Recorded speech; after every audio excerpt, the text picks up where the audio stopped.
Hey y'all, so it's Tasha, and I just wanted to come and talk about some things that happened to me today and just share with you. Okay, so listen, y'all, I love when Facebook Live do like the countdown. I'll be like 3, 2, 1. Okay, let's go. So I'll just get right into it. If you catch the live, it's great. If you catch the replay, that's even awesome. But let's talk about it. Okay. So today I had an incident that happened to me, right? And I specifically knew that it was the enemy, right? And I titled this as Keeping Company with the Enemy because of the fact that y'all like my nails, they're cute, right? Thank you, Apostle Rona Cummins, ACS, hit her up. Okay, not the point though, but kind of. So specifically, an enemy had came against me, right? And it was a clear message. Okay, so what I'm talking about, like a clear message, is say somebody doesn't really like you or they can't stand you, whether you know it or not, right? And they do something that tries to damage your name, taint your image, they come against your life, something like that, right? That's a clear cut enemy, right? Absolutely. There's no absolute way this person can like you. They can be your friend, they can be your family member, they can be your coworker, they can be your associate, they can be your BFF. Listen, it could be your children, it could be your closest person, and you not realize that in this point in time that person is an enemy to me. Okay, but it's also sometimes it's so clear that they do not like you, they do not like anything about you, right? Like, sir, madam, you're absolutely my enemy. I know that you're not my friend, okay? You're not even my associate, right? Absolutely, I know that you're my enemy, right? Now it comes a time, so I was like, God, why is this person even my enemy? I don't even have any ill will towards them. I don't even have any saltiness or bitterness, and everything that I thought that might would have affected me, in regards to the person, I let it go. Right? I gave forgiveness because forgiveness is required of me. For one, if I want forgiveness, I have to give forgiveness. And for two, it is not my job to sit in the seat of judgment, right? Because my closet ain't all the way clean, okay? I mean, it is with forgiveness, but I'm saying it's some things that I have done that I needed forgiveness for, right? I'm not without sin. I'm not without having deeds or acts, right? And the Bible requires us to forgive persons, to make not necessarily make amends, but to let it rest, like let it lie, right? Like let well enough do, okay? That's what my grandma used to say. So I was like, God, why is this person still my enemy? I'm not even an enemy of theirs. Like I have no thoughts, no recollection, no anything. And the Lord was like, you don't get to choose your enemy. And I was like, but dang, really? That's so true. Like, I don't get to choose who likes me. I don't get to choose who doesn't like me. Like, if you actually knew me, okay, in every capacity, like personal, professional, business, spiritual, you'd be like, girl, I love it over here, okay? But it's some persons that know you, they don't know you, never been exposed to you, seen you in real life. They absolutely cannot stand you for one reason or another, thinking that it's like you got one up on them, or it's just something that they envy or they don't like, and now you become their enemy. But I was like, God, I'm not even their enemy. Why are they my enemy? And he was like, you don't get to choose your enemies. And I was like, wow. But I don't get to choose them, but I have to not choose them. Let me explain what I mean. All right, so let's go to the Bible, right? So we definitely about Bible. Let's go to 2 Corinthians chapter 6. This is a book that was written by Paul, right? The Apostle Paul, that was a disciple of Jesus. And let's go to verse 17. It says, King James Version, let's read it like we read it before, okay?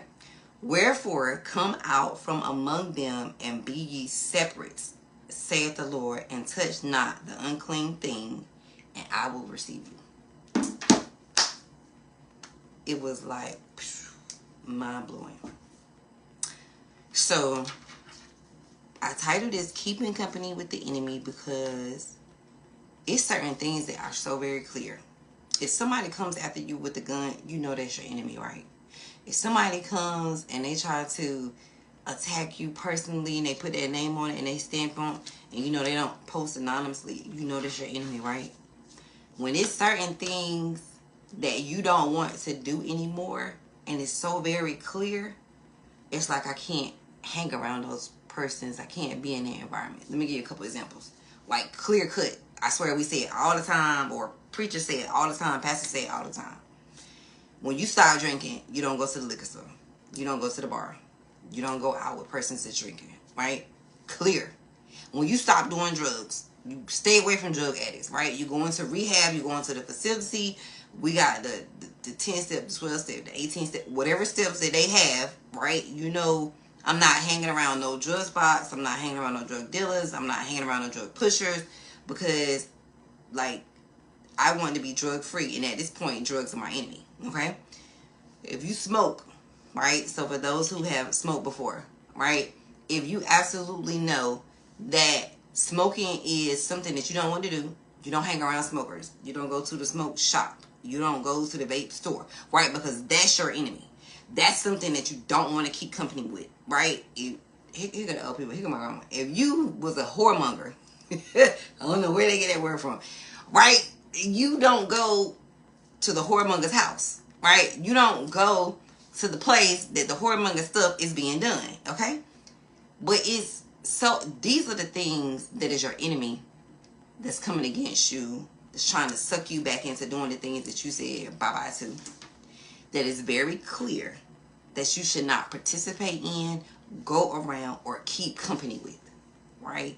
So if I'm a drinker, I'm good. Y'all, it's a kid birthday party. It's after 11. I already know what's about to happen. I'm going deuces, right? It's drugs. It's a drug spot. I ain't even going to pass by there because I might be tempted to go in, right? It's a smoke. It's a smoke store. It's vaping. Everybody doing it. Just the smell of it brings back the memories. It floods my mind, right? So, like in 2 Corinthians, it says, come out from among them, right? But here we go. It's so many things that when we choose Christ, when we choose to do the right thing, when we choose that this is no longer what we want, I want the opposite, that very thing becomes your enemy, but yet you still keep company with. Let me give you a couple of examples, okay? When I choose that I want to be a successful, I want to be success like monetarily, right? In my businesses, in my jobs, in my career. The people who now have, carry, entertain, and maintain the spirit and never want to get deliverance from spending every penny that they get, that spirit is now my enemy. I can't hang around it. I love you. I love you. I love you with the love of Christ. But if I want to do something, if I want to go somewhere, if I want to have something, if you're an impulse shopper, if you're an impulse buyer, if you are, you barely make it enough to pay what you need to pay, and you're speaking that, oh, you good, you don't work your 35 hours, don't work no overtime, don't work in your business, let's go party every weekend, that spirit is not for you, because it's contrary to what it is that you want to have. That spirit, that person, what they have, what they desire, and what their mindset is now an enemy of yours, right? An enemy is anything and any person that comes against you, your wants, your desires, and what it is that you ask Christ for. Like, listen, we ask Christ for things like, I want to come out of poverty, but yet you sit in the house of poverty every single day. Am I telling you to do away with your family members or your friends or the people who you grew up with? Absolutely not. Absolutely not. But guess what? It's a person who I absolutely love, but person does not come to my house because they have a spirit of poverty on them. And guess what? I told them they don't want to get rid of it. They don't want to do anything about it. They want to live there. I don't want to live in poverty. I'm not going to live in poverty. My life does not speak poverty. The favor of God is not poverty for my life.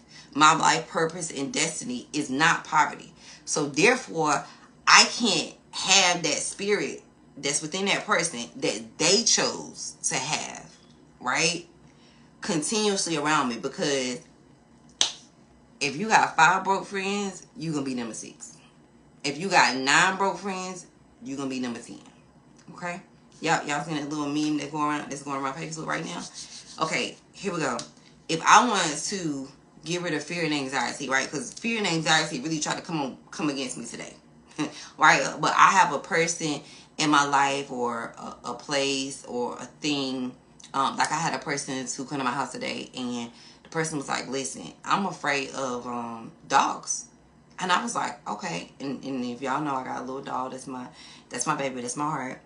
And I said, let me restrain her. Let me do what I need to do so it doesn't cause fear on you. Right?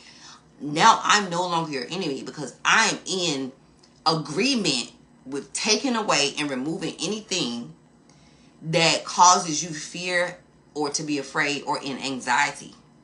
Right? I'm not agreeing with that spirit. I'm not just letting her just roam around, do whatever. Listen, I'm asking you, are you okay? What can I do to make you feel more comfortable? All right? How can I make things better for you?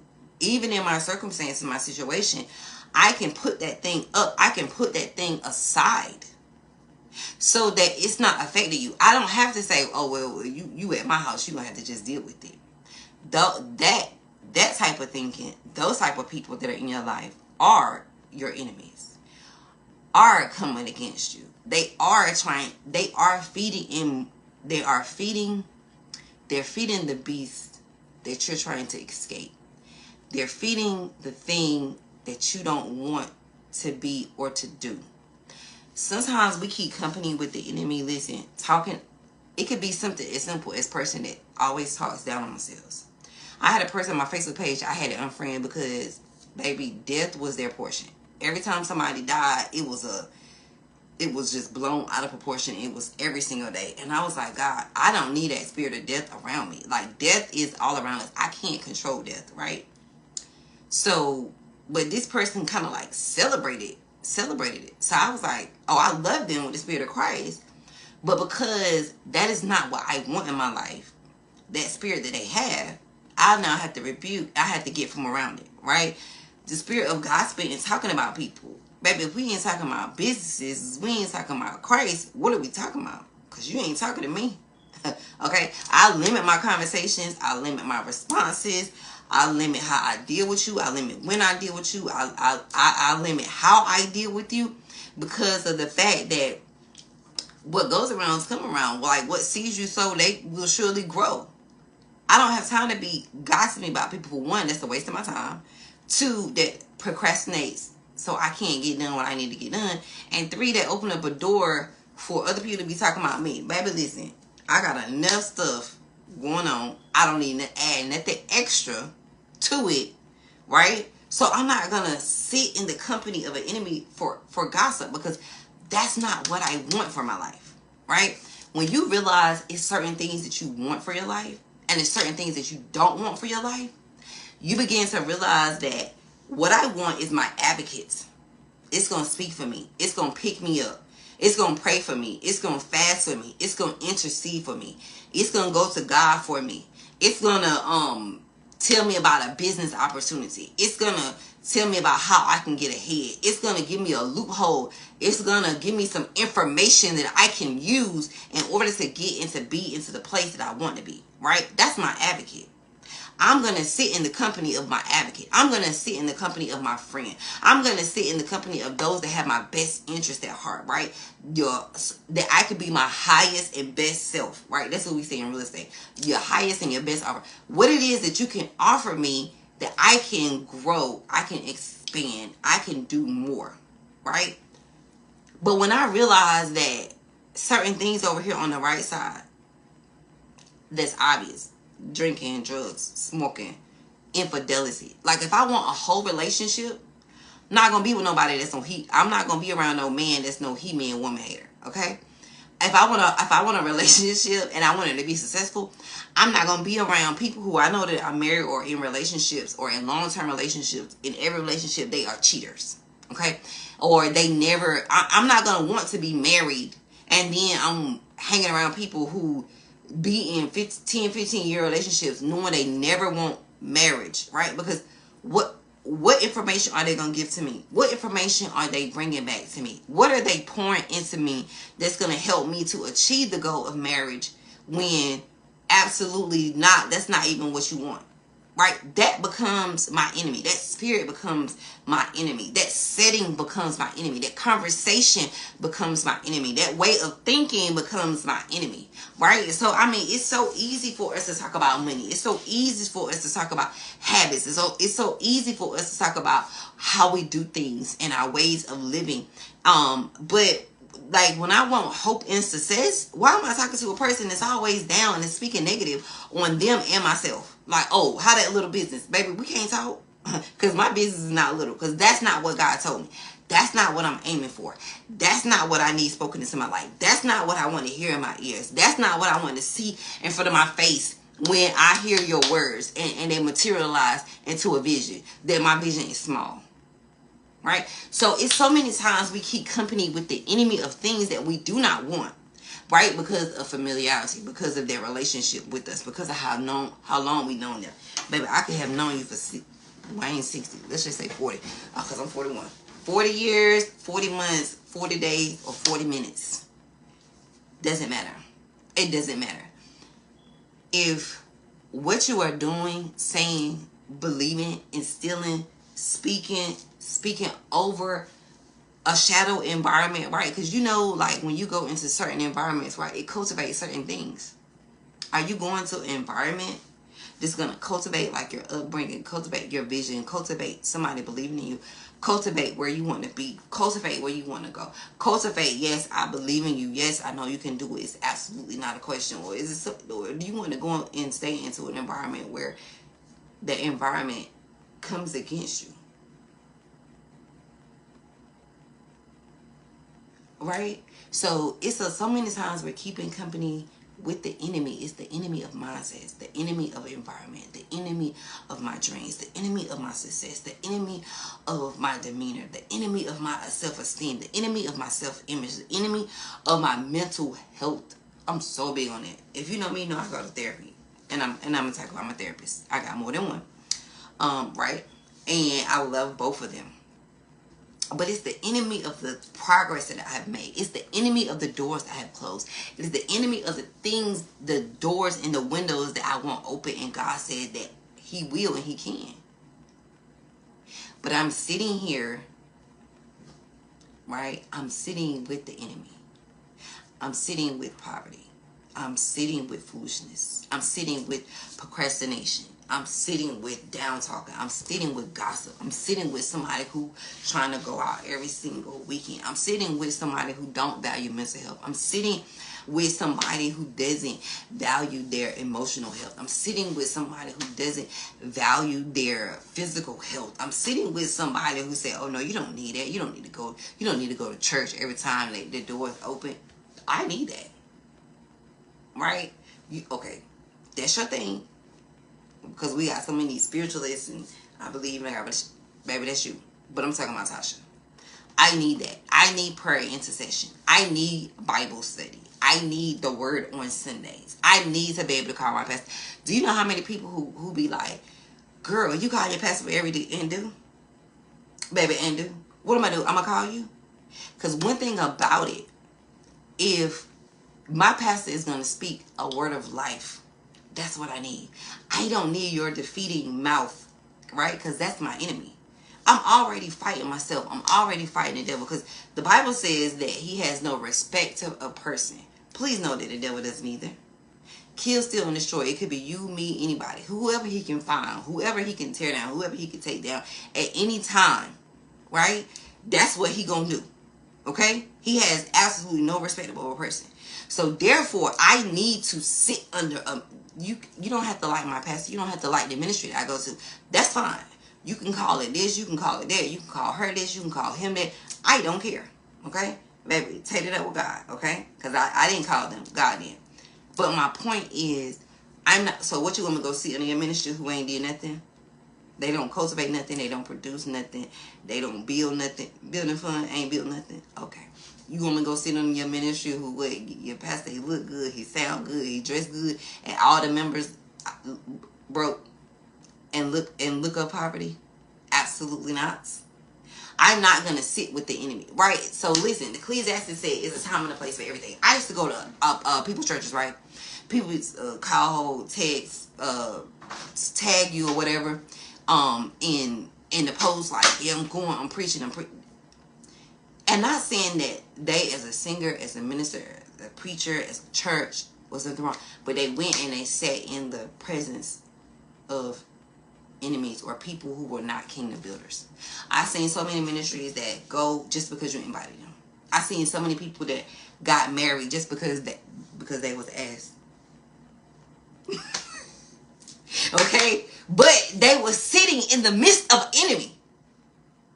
Right? They got invited to the lion's den and they went. Like, God is calling you to the palace. He's calling you to the kingdom. And you choosing to go to the lion's den? That's crazy. But it be the small things that get us.